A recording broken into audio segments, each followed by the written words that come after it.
Manchester United is playing Arsenal Sunday. Big game. Manchester United has just come off beating City 2-0. City. The Manchester derby. Do you think we are fired enough to beat Arsenal? Because I would love Arsenal to drop those points. I'd really want to see Arsenal drop points. I hate Manchester United as a Liverpool fan. I should put that out there. But I don't mind them winning that game. What do you think is going to happen on Sunday? Obviously, I think it's going to be a hot game at the Emirates.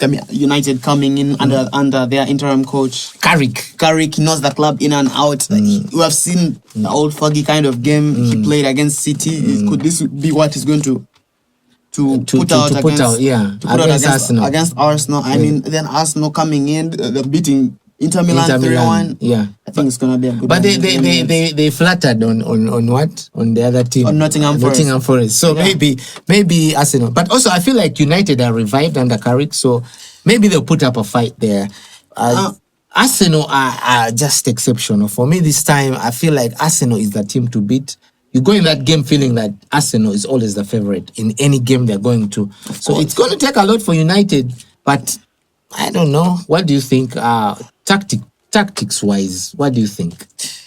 Well, I think if Manchester United bring the kind of football we saw against Manchester City, they could put up a real performance against Arsenal.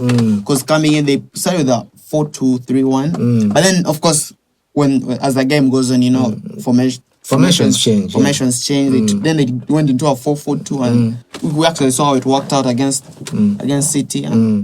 So you think they can damage Arsenal? Yeah. Arsenal and the Emirates have been for me. Have they dropped any points at Emirates? No, they haven't. They have dropped points. I think they had a draw at Emirates. I think they haven't lost a game at the Emirates, have they? No, they haven't. No, they haven't. Yep. So obviously, I would put them favourites. But I would hope Manchester United can do the damage. But we have seen Manchester United coming up against these big guns. Of course, itself being one. Yeah. We saw what they did against Liverpool, the 2-1. We saw what they did against City. We have seen what they've done against Chelsea, the Club World Cup champions. They beat Newcastle, the Carabao Cup champions. And all these. That looks good. If you put that on paper, that looks good. United looks good too. But they always come alive with the big teams. Yeah, but do you think Michael Carrick could be the right coach in Manchester United? Because over the past years, I've seen from I think from the time I started watching football, United have had different coaches. I mean, they've had Jose Mourinho, they've had Amorim, they've had Mourinho, they've had David Moyes, they've had Van Gaal. I mean, all these type of and every time all these managers come in, Solskjaer, all that, like every time they bring a new manager in, they of course everyone is hopeful he could be the one. He could be the one. He could be the one. He could be the one. And at the end of the next season, you're saying he's delivered. Sacked in the morning. So have they changed a lot that now they have become complacent? They have become used to changing coaches or managers. Well, Firstly, I don't see Manchester United getting any better if they don't bring a coach. First of all, they need to bring a coach that is very lively in the dressing room. We see how impactful that is in big clubs like you see.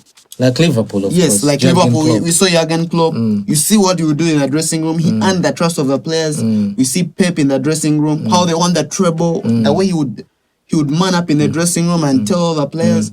We would see Ferguson, of course. Yeah, of course, they're legendary. Sadly, in Manchester United. Yeah. It's a goal up, and the moment he comes back to stand on the pitch, you know United are going to score. So I think that's the kind of coach. But for all honesty, where are they going to get that coach? All those coaches are either in Liverpool, they're either in Madrid, they're either in the big clubs. How are they going to get them? They have to find a coach. They really have to find that coach, because I don't think it's Amorim. You're going to get a coach from Portugal. From Holland, and then you're going to get a coach who's rising. And But maybe it's their structure that is letting them down, because we have seen these coaches, like for example, Arne Slot came to Liverpool, but because he found the right structure, right players, people have the club has a way it works, and it worked out, and he won the league.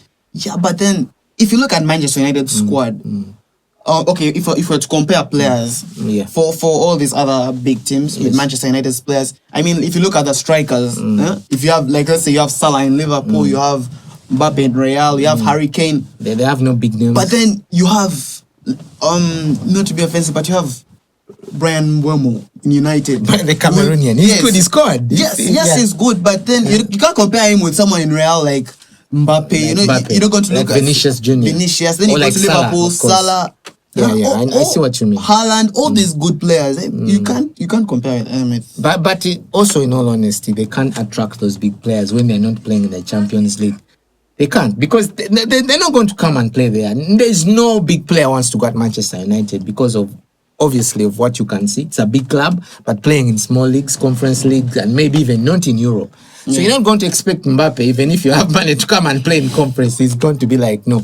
But anyway, leaving that, I've also just read a while ago that Casemiro is playing, I think, his last season. Next summer is not at United. How is that going to affect them? Well, I think it's gonna be a big blow for them in the summer. You're gonna have to look for another defensive midfielder, because we have come to see that, first of all, Casemiro is a good goal scoring defensive midfielder, though defensive wise is a bit shaky. Yeah, it's a bit shaky, but he has helped the club. Okay, all right, that is it for United. See you next time.